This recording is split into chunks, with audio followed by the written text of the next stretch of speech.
in POP holding it down last night. And I have to stand. Y'all already know what time it is. I got the black V-neck on.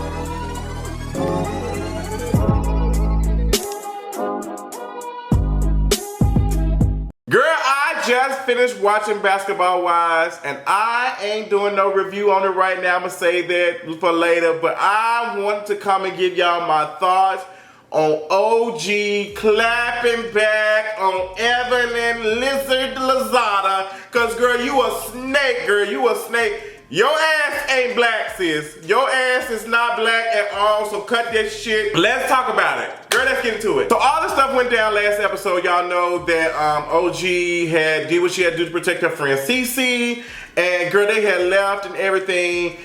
So now they're upstairs and they're like talking and stuff. Girl, just right, don't shut up. And we got Shaunie listening into the conversation, and OG is basically going off. She's just like, girl, I would such and such, I would end them. I would do what I need to do. Da da da da. And now Shaunie, the white woman, that went off on her. She's just like, well, this is very aggressive. This is very aggressive. And now she is making it seem like that she is uncomfortable. She's uncomfortable with how OG is. Forget all the stuff that was done previous seasons of Basketball Wives and the other franchises. What the difference? You stupid bitch. Don't do anything. Don't let her. And Evelyn slid that clutch right through that space and bam! Hit her on the head with her purse. Forget all this other aggressiveness that y'all have shown. Malaysia talking about some now race war. Malaysia, you don't even know the right color and the texture to use for your own face. So I seriously doubt that you know what race wars mean. So girl, you like, let's not talk about race. You right, girl, not talk about it, because none of y'all have the mental capacity to be able to talk about it. OG called y'all ass out. She called y'all to the carpet. She called y'all out on y'all shit. And she called her Evelyn Lozada. Evelyn, let me go ahead and tell you, give you a piece of my mind, sis. I didn't even watch your dumbass interview of you talking about, girl, I'm trying not to curse. I didn't even watch your interview of you talking about, oh, you identify as Afro-Latina. Evelyn, girl, I just went through your Twitter not too long ago, and there's a whole tweet from you tweeting back in 2000, what was it, 2012? It was in 2012, it was October the 20th of 2012, and somebody tweeted you and said, are you sure you don't have any black in you, Evelyn Lozada? And this is your response, Evelyn. You said, figuratively speaking, no. And the emojis that you use, the way that you used to express how you felt in that moment, lets me know that you were probably disgusted by the fact that someone said that you had black in you, since you're a whole Puerto Rican. And that's fine, there's nothing wrong with that. And then Afro-Latina people exist. They do exist, and we love them. But what y'all not gonna do is, Fat Joe, remember y'all paying attention? We're not gonna allow y'all to come in and benefit like so many other non-black folks. Come in here and recognize that black is the culture, black is the shit. It is the shit. I had just told some kids at Stevenson High School that black folks have the talent. There is something about how we create that has not been done by anybody else, but people have to follow the blueprint that we have to do it. We might as well call it the black print. Now, Evelyn, in how many years is that? 13, 14, 15, 16, 17, 18, 19, 7 years? 7 whole years, enough time to get an eviction off your credit. 7 whole years you have, when you was evicting blackness out of you back in 2012, the only blackness you was interested in was the one that Chad Ochocinco was giving you. That's the only blackness that you was interested in, because you was probably fetishizing black men, black athletes, like y'all do so often. Y'all been doing that since the beginning of the time. Shout out to OJ. But now, Evelyn, you're talking about that you identify as Afro-Latina. I'm Afro-Latina. She even said it like so saucy, so sassy. I'm like, Evelyn, where was this energy back in 2012 at 2 o'clock in the morning when you responded to a tweet where you were disgusted about somebody saying that you had black in you? Now you're Afro-Latina? Now you discovering your heritage and stuff? I'm glad that OG called y'all out. I'm glad that she called you out, because you have been known to say the N-word. You've been known to say it. And you came in with cornrows or whatever, which I felt like was not good for you, because your forehead is extremely, extremely big. But sis, you did this. You did this. And now you want to say that you identify as Afro-Latina because you're being challenged and you seen that blackness is it. and you seeing that light skin Puerto Rican and that authentic, what was it? What the foreign stuff ain't in no more. Ain't it so cute? Cause girl, all that was the rave. That's probably the only thing that allowed you to be on Basketball Wives to get to where you at right now, Miss Evelyn Lozada. Now that blackness, big booty, big old black women are coming in and owning this shit and doing it and getting attention. You got all these black women out here doing the shit, but you all got all these non-black women out here taking pieces of their culture, getting plastic injected and this and that to like a black woman, doing all these things and stuff. But y'all was all in the videos, y'all the video vixens so many years ago, y'all was all the thing. Now y'all seen that black women are coming up and y'all like, oh girl, we can't do that, we gotta capitalize, we gotta gentrify this. We have to capitalize off of being a black woman, girl, because our time is over. Like, they don't seem to be interested in our straight, curly hair anymore. They like, girl, they want more texture, they want, like, girl, how can we co-opt this? How can we make money off of it? And now you have Evelyn Lozada doing this. Now you have Evelyn Lozada talking about, okay, I'm Afro-Latina, but she was just disgusted about it in 2012 at 2 o'clock in the morning. She was disgusted. This is disgusting. Somebody get Evelyn Lozada intervention. Evelyn Lozada, this is what you did, sis. This is how silly your big head ass is. You went and contacted someone who you accused, and not saying that I don't think that Chad did those things, but someone who caused you pain, someone who caused you hurt and all that. You went and contacted them because you were disgusted that a black woman as dark-skinned as OG is, with these different type of features and stuff, and she's not fitting your Eurocentric look, the Eurocentric beauty standard look. You're confused. You're like, hold on, this chick don't look foreign. She don't look none of this. She don't look like she ambiguous, racially ambiguous. Like, what's going on? Like, why is my ex-husband interested in her? Like, this can't be. To the point that your dumb ass couldn't even think to yourself, like, you know what? Why would I trust Chad to tell me the truth when I have known and I've experienced Chad lying to me to the point that I had to divorce him? So now you got your phone. You put in your Cricket, your PayPal account that baseball player probably paying. You probably on his line. You use that phone to call your ex. You call him to ask him for some tea, and he provides you receipts. And you thought you had one, so you walked up to her. You said, girl, I got the receipts, baby girl. This ain't no real receipt, girl. This ain't no real receipt. So you came with these receipts. And OG flipped that wig.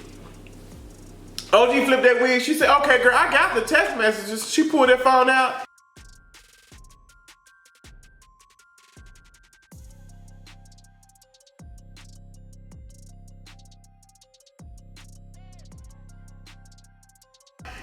She started putting out texts of OG, of getting texts from Chad, and then the text was saying that Chad had been texting her since 2011, talking about how beautiful she was, and then he wanted to get with her. And then your big head, you shook in distress because you like, 2011, I was dating Chad and we was engaged, we was about to get married, we got married in 2012. So now that didn't work, now you can't say that OG is unattractive. She can never pull somebody like Chad because Chad does not date women that look like OG. I know that because he chose me, he wiped me up, he gave me a ring. The same dumb shit that what's her name did on Love and Hip Hop New York when she was in the ring.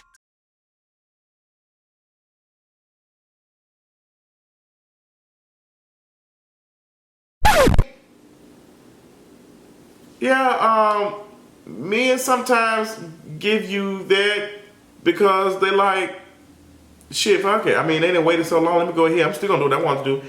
You really think a ring gonna stop a man from cheating? You think a ring gonna protect you from dealing with all that stuff?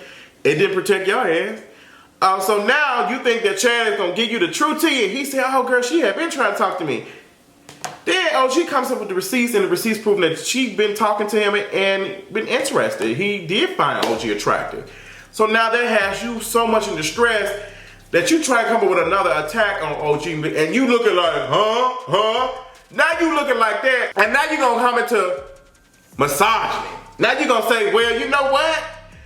You was chasing a married man. You was out here, why was you talking to a married man? What type of girl are you? Did she make Chad talk to her?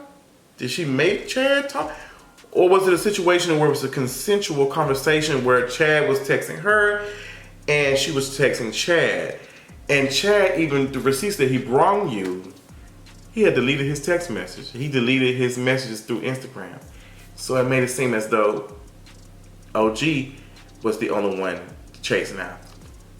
But here's the issue.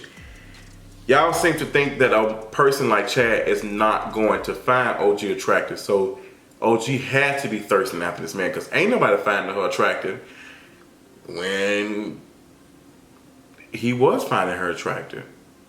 And he embarrassed him. Evelyn, he had you looking stupid. Once again, he had you looking stupid. He was interested in OG. OG is a nice piece of work.